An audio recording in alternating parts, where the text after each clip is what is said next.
A few years ago, I made a video about the Japanese government scholarship, and for most people, that was their introduction to Nelly's life. In that video, I spoke about what the scholarship is about, how to apply to the scholarship, and just details with regards to it. My intention for making the video was just to educate people with regards to the scholarship, because I had met people who went to Japan through the scholarship and how that influenced the course of their lives. So I wanted a lot more people to know about the scholarship.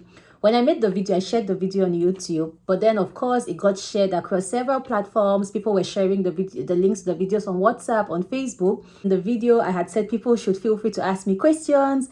And then I woke up the next morning and my inbox was full. In my email, I had a lot of questions. So I made a second video, and I think a third one, to address the questions that were asked in that video. And although this is a few years later, but I realized that for every time the MEXT scholarship opens up, those videos still get a lot of views, because of course the videos were so detailed. So people still refer to those videos with regards to how to apply to the MEXT scholarship and just general information with regards to the MEXT scholarship. By the way, if this is your first time meeting me, my name's Nelly. I'm a Cameroonian who's based in Canada. I make videos about lifestyle in Canada, scholarships, sometimes finance. I just try to share anything that I see which I think would be valuable. So please feel free to hit the subscribe button so that you don't miss out on any of my videos. So fast forward to a couple of years later, if I was going to be applying to the MEXT scholarship, this is what I will do. The very first thing is, of course, go back to watch the videos. Like I said, those videos are very detailed. It's not because I made the videos. I made them as a presentation style video so that anyone who comes across the video can be able to understand the video. You'll be able to catch up. You don't need to go watch another video to understand. So that's why I'm saying that if you haven't watched that video, go back and watch it. It's very educative. It has a lot of information that's going to be helpful for you. So to the main thing, the first thing is build your story early. You don't want to wait until when you're almost done with the applications to start thinking, oh, why am I going to be studying this? Why do I want to do this? No. Even before you start applying to the scholarship, build your story early. You have to already have it in the back or at the back of your mind what your story is going to be about. Why Japan, how that connects to your future, what exactly you're going to study. Like all of this, you should have a clear picture about this, because honestly, if you don't take the time to do this, your story feels generic. It feels like what every other person writes.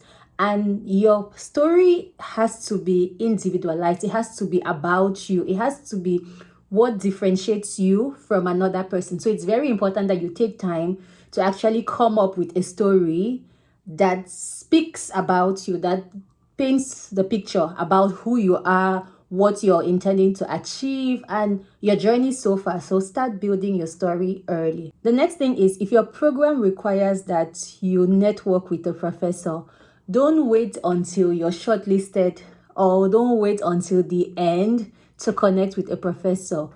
Start doing it now. Like, know the universities that offer the program you're interested in. Know the professors in those universities that offer that program.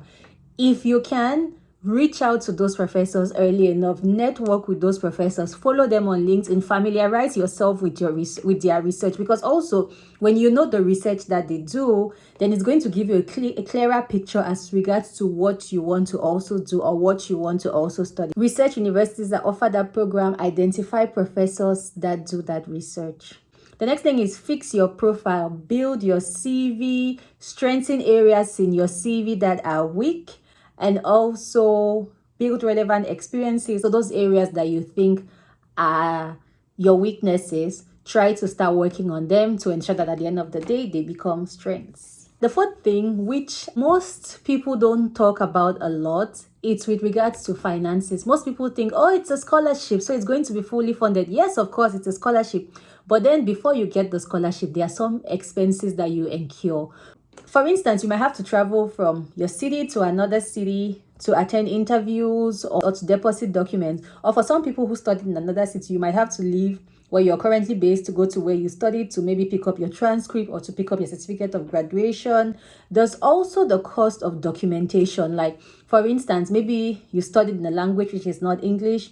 You might have to translate your CV or your certificates or your transcripts from that language to English.